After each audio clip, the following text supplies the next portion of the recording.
guys, welcome back to my channel. Today I have a pregnancy update video for you. So I'm going to be talking about weeks 14, 15, 16, and a little bit of week 17. I'm not quite done with week 17 yet, but I'm gonna lump it in here. So this is the beginning of my second trimester, and I am kind of flying by the seat of my pants today because normally when I do pregnancy update videos, I write down like the weeks and the bullet points and what I want to talk about from each week and yada yada.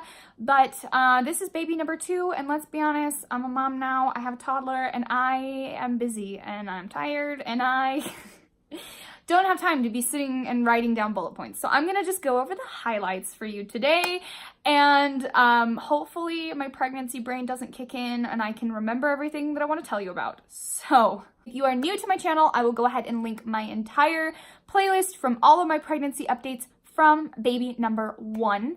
And I have just a couple of videos so far of pregnancy updates for baby number 2, but there are many more to come. So without further ado, let's go ahead and get into it. The last time I talked to you guys was just before my 12-week, which actually ended up being a 13-week appointment. I had another ultrasound done, and if you remember from my last pregnancy update video, I mentioned that I had a little hemorrhage right behind the placenta that the doctor was a little bit concerned about. They let us know that that has completely gone away, and he was actually really surprised because normally it just kind of decreases in size a little bit and a little bit and a little bit until several weeks later it will eventually go away. But for me, it went away super quick, so that's awesome. For cravings for weeks 14 and 15, barbecue everything. Like I want like pulled pork sandwiches and steak with barbecue sauce and barbecue chicken pizza, and just anything with barbecue sauce has been like top of my list. And then starting about halfway through week 16, it just switched and flipped completely to chicken. And all I want is chicken strips and French fries from every single restaurant. I've been really loving specifically Culver's. I don't know if that's everywhere, but it's based out of Wisconsin, so I think it's everywhere. But Culver's for sure has been like really high on my list. I've been getting chicken strips from there like constantly, and Sonic's chicken sounds super good, and Chili's. Oh my gosh. Chili's has these chicken strips. They have like a 3 for $10 meal where you get, it doesn't matter. They have chicken strips that are so ridiculously good, and I got them a week ago now, and I have wanted that for every meal since. Also, we went to Sam's Club and we got a big box of their like McRib sandwiches, and I've been eating those like crazy. They're just like microwave like rib sandwiches. Oh my gosh, I've been dying for those. And then like early, like week 13 and 14, I was really digging pizza, but I am allergic to dairy, so I have to just kind of peel all the cheese off and eat it that way. But I was really into pizza and like marinara sauce and ravioli and whatnot. And that's kind of typical for my pregnancies. I really crave like mashed potatoes and marinara and barbecue. Don't know. But I've also been like a water fiend. I've been drinking so much water, and I've been craving Kool-Aid and like Capri Sun. So those have been kind of my cravings for this last few weeks. Symptoms wise, I am now in the second trimester, which means heartburn. I've been carrying Tums with me literally from room to room. I've been taking Tums a lot, and they are my best friend. I've been getting pretty good headaches lately that I've been trying to just cover with caffeine because you can't really take anything for headaches, but I've definitely been going to bed shortly after putting my baby to bed, like a lot. 8 p.m. is pretty much bedtime for both of us because by the end of the day, I'm so tired and my head hurts so bad that I just have to be done. So that's been kind of how the last few weeks have gone. I had my blood drawn, but I don't know the results from that because I actually switched doctor's offices, which I guess I can go ahead and talk about. So I was going to an OBGYN with my first baby. We started off seeing them. I did a ton of research and I definitely wanted somebody that was like the most like a midwife while still being an OB. And this guy definitely was so awesome, and I saw him for a few visits. I really liked him, and then they brought on a midwife into the office, and I loved her. And I saw the midwife through pretty much most of my pregnancy, and then I ended up needing a C-section, so obviously the OB performed that, and it was all good and dandy, and I really liked them, and I really liked the office and stuff.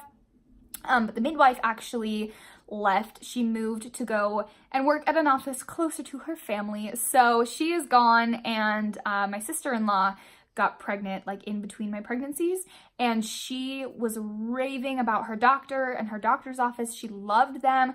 So I decided to give them a shot, and I really like the doctor. I went there 2 times and I loved the doctor, but pretty much everything else about it wasn't great. Like, I obviously have to bring my baby with me to my appointments, and so being there for over an hour and a half, not great, especially with a 10-month-old, didn't love that. And just like some of the nursing staff was just a little less than friendly, and just, you know, I just had small issues with it here and there, mostly just that they're a very busy office and it took up a lot of time for my appointments. It definitely wasn't an in and out thing, so I just decided to go back to my original OB, and they have a new midwife that I saw for my last appointment, and she was lovely, so I am planning on staying. I'm happy and comfy where I'm at now. So yeah, that is the story behind switching doctor's offices. Definitely don't be afraid to do that. I switched for my 16-week appointment. So totally don't be afraid, even if you're like halfway or more than halfway through your pregnancy. If you're not happy with your OB, totally switch to a different one, because you want to have the ideal birth situation for you, and you definitely don't want to deal with a doctor that you don't like. So totally switch if you are not having a good experience. It was no big deal. I just called and scheduled the appointment and said like, oh yeah, I was seeing this other doctor and it just wasn't working out, so I wanted to come back to your office. And they were like, cool, great, we'll see you next week. And I was like, cool, sounds good. So anyway, I did switch offices and had a much better time, so that's good. Pretty much the only other really exciting or big thing that happened was that we did find out the gender of the baby, and I don't know, should I announce it? I guess I'll just tell you. Yeah. Say, guess what, everyone? I'm gonna have a sister! Yay! She's looking at Daddy behind the camera. So we found out that we are having another girl. I'm going to have 2 little girls, 17 months apart. Hooray! Can you clap? Yay! Bye-bye. Bye-bye.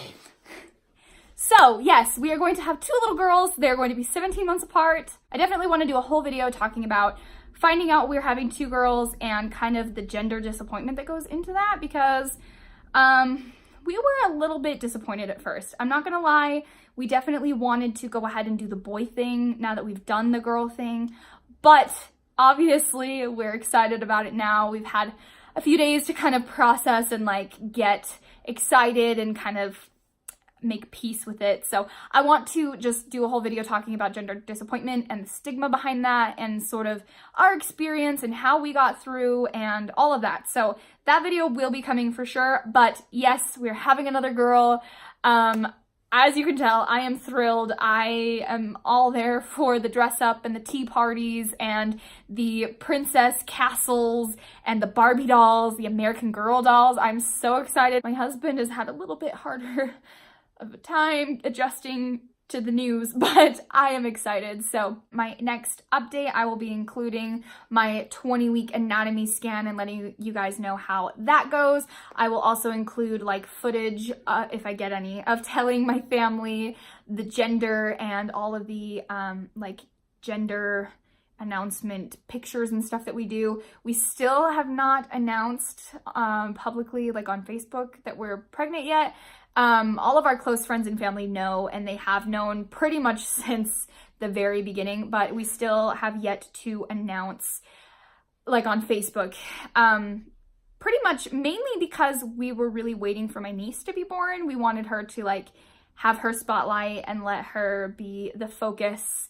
And now that she has been born, they've announced her birth and everything, we can pretty much announce on Facebook any day now. I definitely wanted my sister-in-law to have her moment with her first baby, to be excited and have all the attention and all that. So anyway, now that she's been born, we are definitely planning on announcing on Facebook and letting all of our more distant relatives and friends and stuff know about that. So that is it for this update. Go ahead and leave me a thumbs up if you like my pregnancy updates. Like I said, I have the playlists linked up above and down below for you. Don't forget to subscribe to see my future updates, and I've got more videos coming very, very soon here on my channel. We're going to have a whole baby girl number 2 haul video because they're opposite seasons clothing wise, so we will be buying a ton of stuff for this baby, so stay tuned for baby hauls coming very soon. And yeah, other than that, thank you guys so much for watching, and I will see you guys next time. Bye.